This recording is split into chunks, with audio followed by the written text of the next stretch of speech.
As Russia's war on Ukraine intensifies, the US and its allies have continued to increase their economic pressure on the Russian government, to isolate the country further from the global financial system and debilitate its military capacity.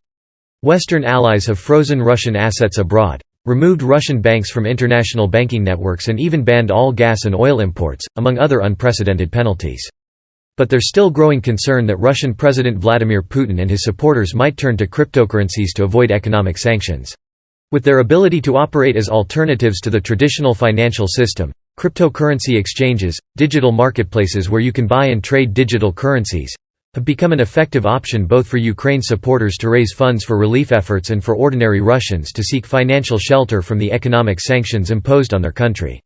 That's why both the Ukrainian government and advocates for even further economic penalties against Russia have become increasingly vocal about the role crypto exchanges can play in the conflict. Hundreds of Western businesses, such as oil companies Shell and BP and tech players Netflix and Microsoft, have scaled back or halted their dealings in Russia since the beginning of the war. And some people argue that similarly stopping crypto operations in the country could significantly weaken Putin's hold on Russia's economy and its citizens. "I'm asking all major crypto exchanges to block addresses of Russian users," Ukraine's Vice Prime Minister and Minister of Digital Transformation, Mikhailo Fedorov, tweeted Feb. 28. It's crucial to freeze not only the addresses linked to Russian and Belarusian politicians but also to sabotage ordinary users. Fedorov also sent letters to 8 cryptocurrency exchanges, including 2 of the largest by volume, Coinbase and Binance, asking them to stop offering service to Russian users out of concern digital currencies are being used to evade sanctions. The response was swift. "We are not preemptively banning all Russians from using Coinbase," CEO Brian Armstrong tweeted March 3. "We believe everyone deserves access to basic financial services unless the law says otherwise." And hours after getting Fedorov's letter, a Binance spokesperson told CNBC, "We are not going to unilaterally freeze millions of innocent users' accounts. Crypto is meant to provide greater financial freedom for people across the globe. To unilaterally decide to ban people's access to their crypto would fly in the face of the reason why crypto exists." But the CEOs of several exchanges, including some that got Fedorov's letter, said that though they'll continue to offer access to ordinary Russians, they're complying with U.S. law in regard to sanctions. On March 7, Coinbase reportedly said that to facilitate sanctions enforcement, it had blocked more than 25,000 wallet addresses related to Russian individuals or entities thought to have engaged in illicit activity and had reported them to the U.S. government. Ukraine's request for an all-out ban on Russian users, and the unequivocal rejection from most regulated crypto exchanges, has sparked a debate about the responsibilities digital currency platforms have in an international conflict. As a growing number of Western companies decide to stop conducting business in Russia, should crypto exchanges follow suit and go beyond what they're required to do by law? And even if they did, would banning all Russian users from crypto exchanges make a difference in slowing down Russia's invasion of Ukraine?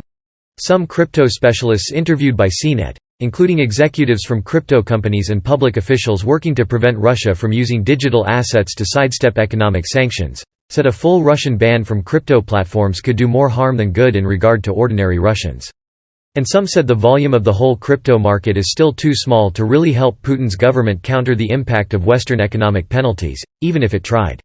But other experts on the role the private sector can play in global conflicts said bringing the Russian economy to a standstill is the one non-military way to thwart Putin's advance on Ukraine, and that crypto exchanges can contribute to that only if they stop operating in Russia altogether. Cryptocurrencies are digital assets that are recorded on a blockchain, a distributed digital ledger that can't be altered. They usually aren't backed by an underlying asset, such as fiat currency. That's why they could be an ideal safe haven amid a wave of economic sanctions. Why crypto exchanges won't budge on Russia? In refusing to kick ordinary Russians off their platforms, cryptocurrency exchanges argue that the move would further hurt Russian citizens who are suffering from the economic impact of the war and who might consider buying cryptocurrencies as a way to protect their financial standing. "We all saw those photos of runs on ATMs from Russian citizens. Lines around the block in Moscow," said Todd Conklin, counselor to the Deputy Secretary of the U.S. Treasury Department. One would suspect ordinary citizens may have been looking for an alternative to the ruble. Conklin made the remarks during a March 4 webinar hosted by blockchain analytics company TRM Labs about the possibility Russia could use cryptocurrencies to avoid economic sanctions. The ruble, Russia's national currency, has lost nearly 50% of its value against the US dollar since the start of the year, according to Reuters. Other parts of Russia's financial system have also been impacted by the West's pressure on the country to stop its aggression on Ukraine. Digital payment services such as Apple Pay, Google Pay and Samsung Pay aren't available in Russia any longer. Visa, MasterCard and PayPal also halted operations in the country. Ordinary Russian citizens, worried that economic sanctions will devastate the Russian economy even further, have flocked to ATMs and banks, seeking to withdraw as much cash as possible before it might be too late. Some ordinary Russians are using crypto as a lifeline now that their currency has collapsed, Armstrong, the Coinbase CEO, tweeted. Many of them likely oppose what their country is doing, and a ban would hurt them, too. As long as U.S. crypto businesses are complying with U.S. laws in ensuring that sanctioned individuals or entities aren't using their platforms, crypto could be a vital lifeline for ordinary Russians to preserve their savings and receive familial remittances, Michael Parker said in an email. Parker is a former federal prosecutor who's now head of anti-money laundering and sanctions practice at Ferrari & Associates, a Washington, D.C.-based law firm. Jesse Powell, co-founder and CEO of Kraken Exchange, another crypto platform, tweeted that though he understood the rationale behind Ukraine's request to remove all Russians from crypto exchanges, Kraken cannot freeze the accounts of our Russian clients without a legal requirement to do so. I would guess that the vast majority of crypto holders on at Kraken FX are anti-war, Powell tweeted. #Bitcoin is the embodiment of libertarian values, which strongly favor individualism and human rights. Given the anti-authority libertarian streak that fuels so much of the cryptocurrency sector, the refusal from crypto exchange executives to stop operations in Russia isn't surprising, said Yale University professor Jeffrey Sonnenfeld, who's the president of the Chief Executive Leadership Institute, a nonprofit focused on CEO leadership and corporate governance. Crypto executives don't like being told what to do, Sonnenfeld said.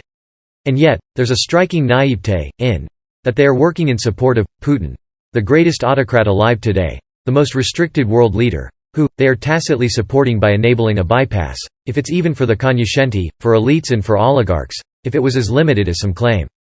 Sonnenfeld said that the reason more than 300 Western companies have pulled out of Russia so far isn't that the government told them to do so. It's the maverick streak of these CEOs who pulled out and started this thundering herd, he said, courageous CEOs who had the moral character to pull out. What a full ban on Russia would and wouldn't do. Some specialists said that blocking all Russians from crypto would not only potentially inflict damage on millions of innocent citizens, but it would also do little to amplify the West's sanctions on Russia's economy. The reason? Russia doesn't have the digital infrastructure to tap into crypto assets at a level required to outmaneuver the economic penalties already imposed by the US and its allies. You can't flip a switch overnight and run a G20 economy on cryptocurrency, Conklin said during the webinar hosted by blockchain intelligence company TRM.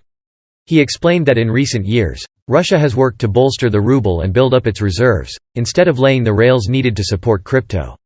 That's why U.S. economic sanctions have been focused on preventing Russia from accessing the reserves it keeps overseas. Big banks in an economy need real liquidity, Conklin said. Conducting large-scale transactions in virtual currency is likely to be slow and expensive. Anthony Citrano, founder of Los Angeles-based NFT platform Acquisent, pointed to crypto prices as a clue to what's going on. If the Russian government really were using crypto as a major piece of their international finance strategy, you'd expect to see absolutely explosive growth in prices of major crypto currencies, he said, which we have not seen.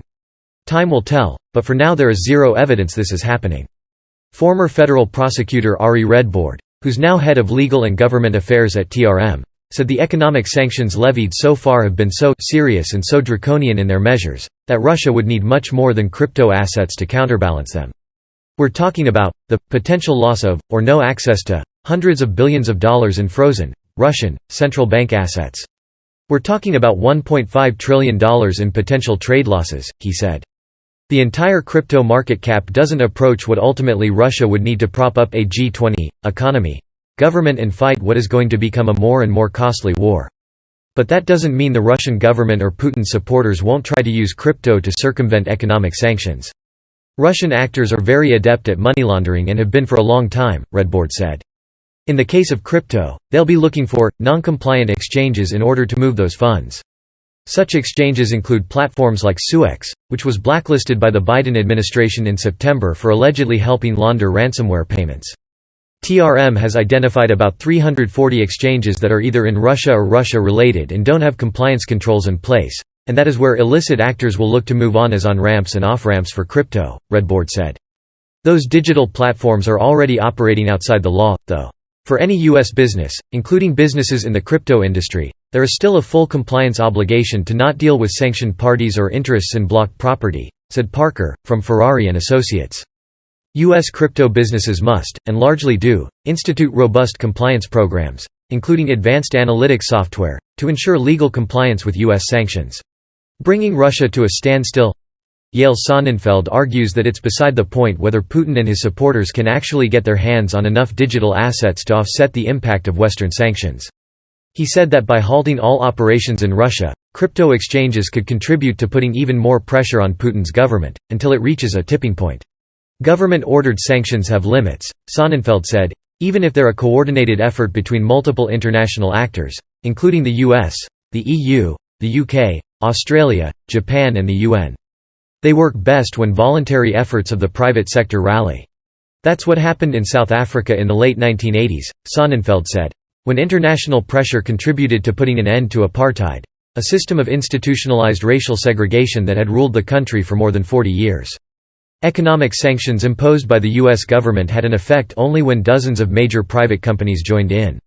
It brought civil society to a standstill, he said. Sonnenfeld and his research team at Yale compiled a list of companies that continued operating in Russia following its invasion of Ukraine. After the publication of a Washington Post story that mentioned that McDonald's and Starbucks were on the list, both chains announced plans to stop operating in Russia. Since the list was created and made public, it now shows over 330 companies that have announced their withdrawal from Russia in protest of the Ukraine war. For Sonnenfeld, paralyzing Russia's economy is the only non-military option the West has against Putin's advances on Ukraine. The humanitarian thing to do is to not go with bombs and bullets, and to strangle civil society, and dissolve Putin's image of being a totalitarian with full control over all sectors, he said. If you can show him to be truly impotent over the economy, that he doesn't have control over civil society, then he and the oligarchs fall flat on their face, and that's what cryptocurrency mavericks can do, should they decide to halt operations in Russia. They can be really helpful here. Allowing ordinary Russians to have access to digital assets through crypto exchanges is not doing anything humanitarian, Sonnenfeld said. People should be thrown out of work, they should be out on the street, due to an economic collapse brought on by government-ordered sanctions and to private companies denying Russian citizens access to services, goods and money. Is that cruel? Sonnenfeld said.